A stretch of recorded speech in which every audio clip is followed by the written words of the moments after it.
Hey everyone, welcome to 24/7। This is Aditi और हम पढ़ रहे हैं ग्रेड 10 बायोलॉजी का पहला चैप्टर जो है फंडामेंटल यूनिट ऑफ लाइफ।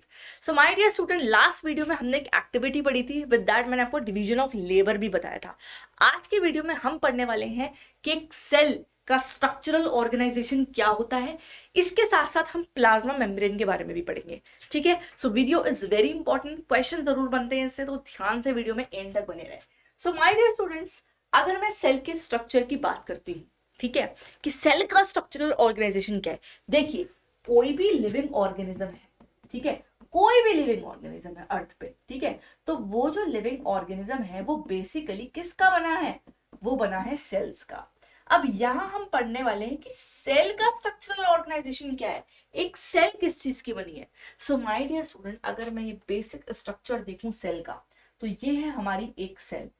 इसमें जो ये वाला पार्ट है वो है आपका न्यूक्लियस। अगर आपको याद हो, लास्ट वाली वीडियो में मैंने आपको दिखाया था कि जब हम कंपाउंड माइक्रोस्कोप से सेल को एग्जामिन करते हैं तो हमें कुछ स्ट्रक्चर्स दिखते हैं, जिसमें बीच वाला डार्क वाला पार्ट हमने न्यूक्लियस बोला था कि वही न्यूक्लियस है।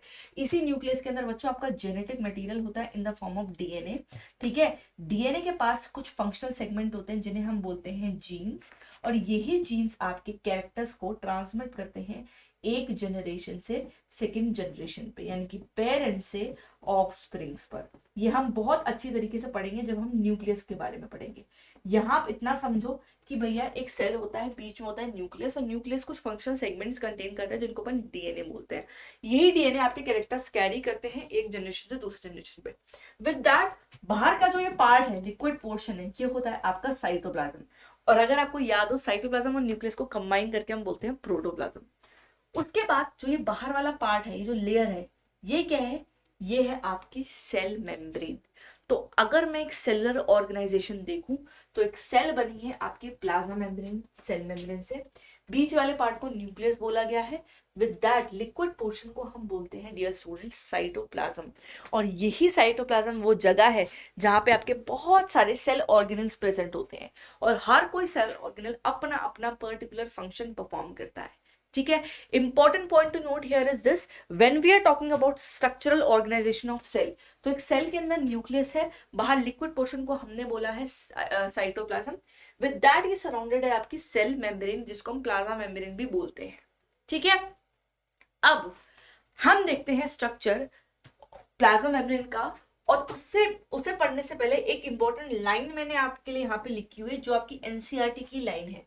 सो माय डियर स्टूडेंट्स, कोई भी एक्टिविटी सेल के अंदर हो रही है, लेट्स से आपकी सेल रेस्पायर कर रही है, ठीक है, तो ये जो भी एक्टिविटी सेल के अंदर हो रही है, ठीक है, या फिर लेट्स से हम रेस्पिरेशन में बोलते हैं, हम एक्सचेंज के टर्म्स में पढ़ते हैं। देखो होता क्या है ना माय डियर स्टूडेंट्स, हमारी बॉडी के अंदर बहुत सारी सेल हैं। सेल्स के थ्रू ना एक्सचेंज होता है। एक्सचेंज किस चीज का होता है? There is exchange of gases. अब आप देखो, हम कहते हैं सेल रेस्पायर कर रही है। रेस्पायर कैसे कर रही होगी? पक्का इस सेल के अंदर, सेल को रेस्पायर करने के लिए ऑक्सीजन चाहिए, चाहिए। तो हम ये बोल सकते हैं कि यार सेल के अंदर ऑक्सीजन जा रही है। अब सेल जब रेस्पायर करती है, ये निकालती है आपकी CO2। तो ये जो CO2 सेल के अंदर बनी है, ये सेल से बाहर भी जा रही है। अब ये जो एक्सचेंज हो रहा है, ये पॉसिबल कैसे है? कौन सी ऐसी चीजें जो एक्सचेंज के लिए रिस्पॉन्सिबल है? तो वही है आपकी सेल मेम्ब्रेन और प्लाज्मा मेम्ब्रेन। सो बेसिकली अगर मैं बात करूं किसी सेल की, तो सेल के अंदर स्ट्रक्चरल ऑर्गेनाइजेशन है आपका प्लाज्मा मेम्ब्रेन या फिर सेल मेम्ब्रेन, न्यूक्लियस और साइटोप्लाज्म। और अगर ये सारी चीजें सेल के अंदर नहीं होती, तो एनवायरनमेंट के साथ इंटरेक्शन पॉसिबल नहीं होता। एनवायरनमेंट के साथ इंटरेक्शन मतलब, जैसे मैंने आपको रेस्पिरेशन के टर्म से बताया कि भैया ऑक्सीजन अंदर आ रही है, CO2 बाहर जा रही है। क्यों जा रही है? ऐसा कैसे पॉसिबल है? ये इसीलिए पॉसिबल है कि प्लाज्मा मेम्ब्रेन या फिर सेल मेम्ब्रेन प्रेजेंट है। अगर ये प्लाज्मा मेम्ब्रेन और सेल मेम्ब्रेन नहीं होती, तो जो ये एक्सचेंज है ये पॉसिबल नहीं होता। ठीक है, सो यही जो कोई भी सेल के अंदर जो एक्टिविटी है, इंटरैक्शन है सेल का आउटर एनवायरनमेंट से, ये पॉसिबली इस वजह से है क्योंकि सेल के अंदर ये सारे फीचर्स प्रेजेंट है। इसी के कॉन्टिन्यूएशन में हम पढ़ते हैं सेल मेम्ब्रेन और प्लाज्मा मेम्ब्रेन के बारे में। सो माय डियर स्टूडेंट्स, अगर आप ये स्ट्रक्चर देखोगे ना, आपकी प्लाज्मा मेम्ब्रेन कुछ इस तरीके की दिखती है। दो ये आपकी बुक के अंदर दे ही रखा है, बट हल्का फुल्का आइडिया लेने के लिए मैंने यहाँ पे इमेज लगा रखी है। सो अगर मैं बात करूँ एक प्लाज्मा मेम्ब्रेन की, तो इस तरीके का स्ट्रक्चर है इसका। जो ये होते हैं आपके लिपिड के मॉलिक्यूल्स, और ये होते हैं आपके प्रोटीन्स। ठीक है, तो एक प्लाज्मा मेम्ब्रेन जो होती है वो इन्हीं की बनी होती है। किन किन चीजों की? लिपिड और प्रोटीन की। ठीक है, लिपिड मतलब कोलेस्ट्रॉल बेसिकली होता है। 11th में आप इसका स्ट्रक्चर और डिटेल में पढ़ोगे। खैर, यहाँ पे आप ध्यान रखो कि अगर मैं प्लाज्मा मेम्ब्रेन की बात कर रही हूँ तो वो बनी हुई है आपके लिपिड की और आपके कुछ प्रोटीन्स होते हैं उनकी। ठीक है, ये बड़ी ही पतली सी फ्लेक्सिबल सी मेम्ब्रेन होती है। ठीक है, अमीबा के अंदर देखो, अमीबा अपना शेप चेंज कर पाता है, मैंने आपको बताया। क्यों कर पा रहा है? क्योंकि प्लाज्मा मेम्ब्रेन, सेल मेम्ब्रेन बड़ी ही फ्लेक्सिबल है इसकी। ठीक है, सो माय डियर स्टूडेंट्स, ये है आपकी प्लाज्मा मेम्ब्रेन जिसमें आपका प्रोटीन और लिपिड होते हैं।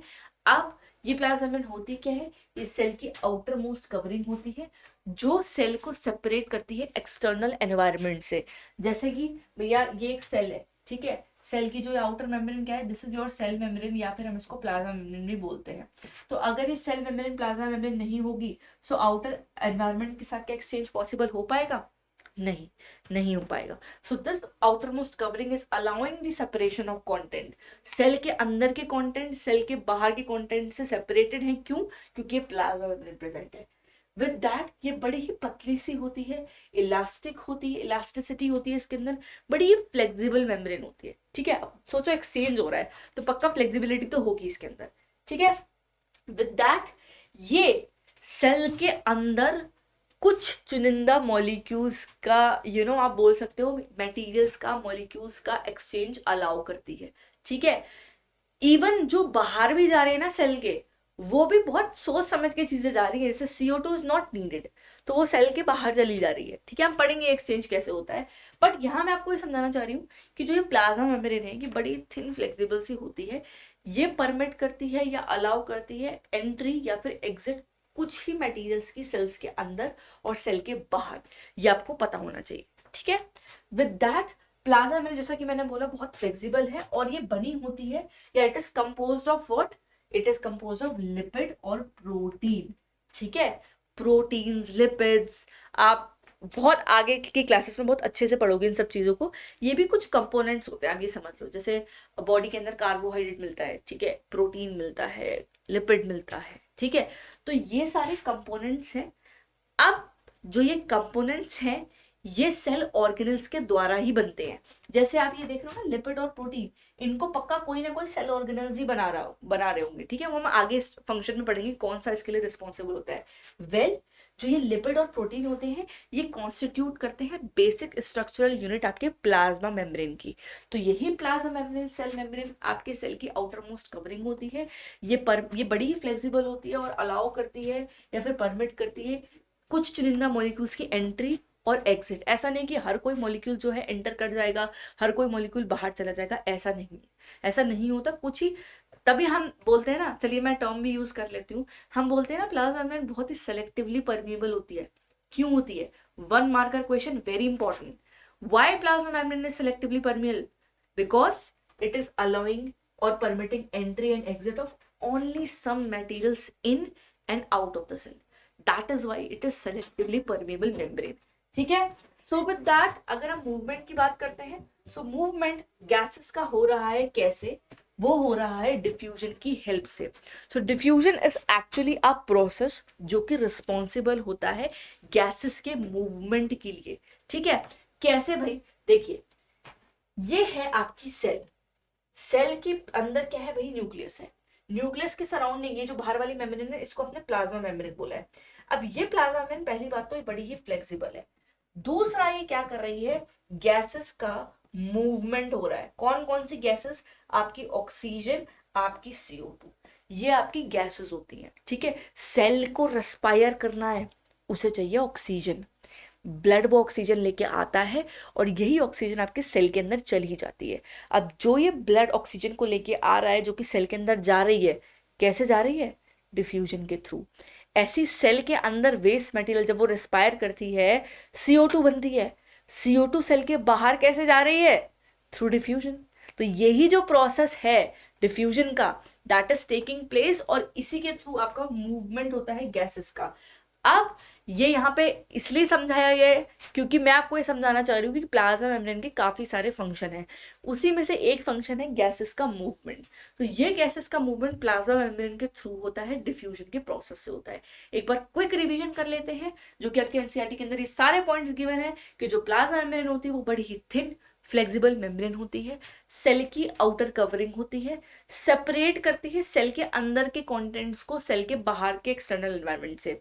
ये बड़ी ही सेलेक्टिवली परमीबल मेम्ब्रेन है, अलाउ करती है एंट्री और even exit of only some materials. ठीक है, विद दैट अगर मैं इसका कंपोजिशन देखूं तो ये लिपिड और प्रोटीन की बनी होती है। ठीक है, इससे क्या होता है, इससे होता है आपका गैसेस का मूवमेंट, और ये गैसेस का मूवमेंट होता है डिफ्यूजन से, जो कि प्रोसेस अब आगे मैं आपको अच्छी तरीके से समझाऊंगी। सो इस वीडियो के अंदर, ठीक है, हमने प्लाज्मा मेम्ब्रेन, सेल मेम्ब्रेन भी कवर कर लिया, हमने सेलुलर स्ट्रक्चरल बेसिकली यूनिट देख ली कि सेल की बेसिक स्ट्रक्चरल यूनिट क्या है, या फिर cell is made up of what. अब नेक्स्ट वीडियो के अंदर मैं कवर करूंगी डिफ्यूजन। बच्चों को बड़ा कंफ्यूजन होता है डिफ्यूजन में, बट हम बहुत मजेदार तरीके से, आसान तरीके से इस डिफ्यूजन के प्रोसेस को पढ़ने वाले हैं। ठीक है, सो मैं आपसे मिलती हूँ नेक्स्ट वीडियो में जहां हम डिफ्यूजन के बारे में पढ़ेंगे।